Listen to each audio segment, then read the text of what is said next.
Hello guys and welcome back to Fantasy Football Focus. My name's Graham and we'll be looking at my updated draft. Now, Arsenal played Lyon, lost 2-1. Oh, damn it. But the worst thing was Lacazette picked up an injury.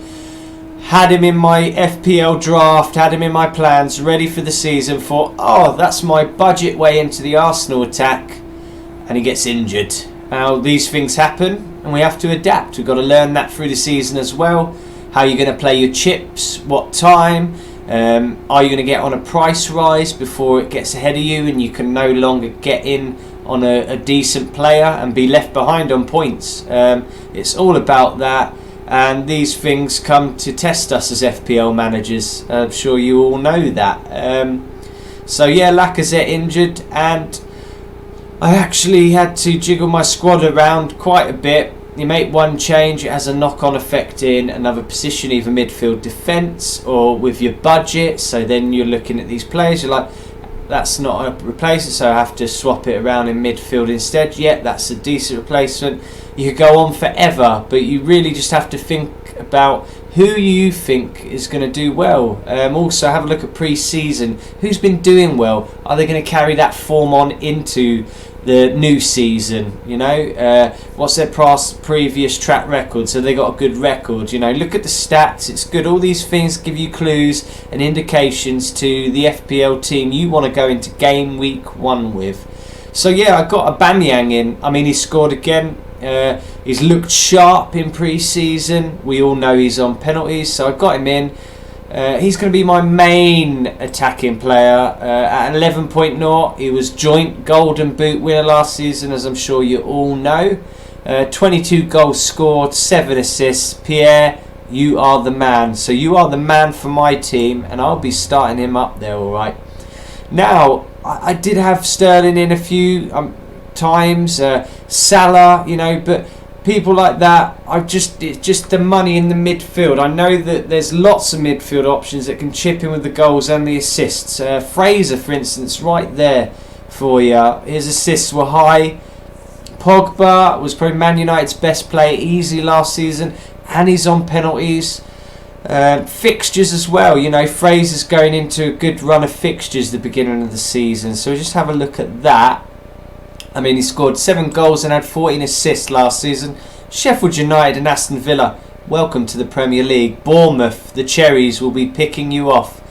Fraser, Wilson and King, they will be doing damage. I've got Fraser, obviously, so yeah, players like that will be doing superb. And my other heavy hitter, instead of the Sterling and Salah, go back to what I was saying earlier, I've got De Bruyne in. Fantastic pre-season, couple of goals, couple of assists, coming back after that injury.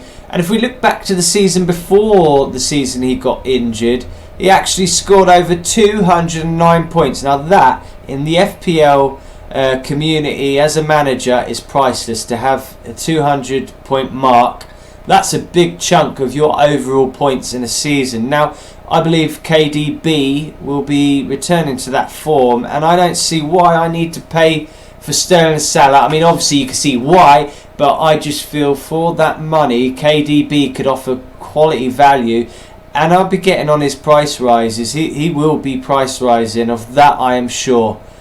So yeah, those are my two main heavy hitters, guys. De Bruyne and Aubameyang. You don't always need your Salahs and Sterlings, you know, and definitely not your Kanes, Yids. Anyway. So looking at my goalkeeper, I changed Leno. Arsenal need to sort it out defensively. They're really just everywhere. They're carrying on that terrible form from last season. So for me, Leno I wanted in for save point bonuses and the odd clean sheet I'd hoped for. But they just haven't strengthened the defence, Arsenal. So for that, they're just going to carry on conceding and it won't really be worth it. Now for me, Wolves have just bought a new defender from Real Madrid, so they've strengthened their defence, which I think is quite a good defence already as well.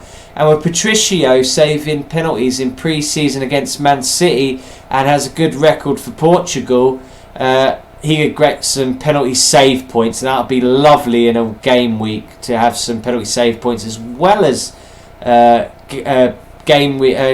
save points. Sorry, blah, blah, blah, blah. There you go. That happens sometimes. No one's perfect. But yeah, Rui Patricio could well be perfect. Yeah, let's hope he has a great season. Plenty of save points, please, Rui. Now let's have a look down here. Yeah, like I said, Pogba recovered. Trent Alexander-Arnold, we all know about him on set pieces.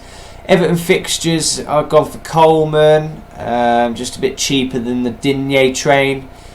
And Greenwood, here's a player that we hope really does play and do well for Man United, just to give an extra option really for points. But I've gone for Jota and Aubameyang as my main men. I think Jota will not really be playing too much of a second fiddle to Jimenez. I think Jota will be right up there with him, contributing for goals. He did it from midfield. He's been doing it in pre-season.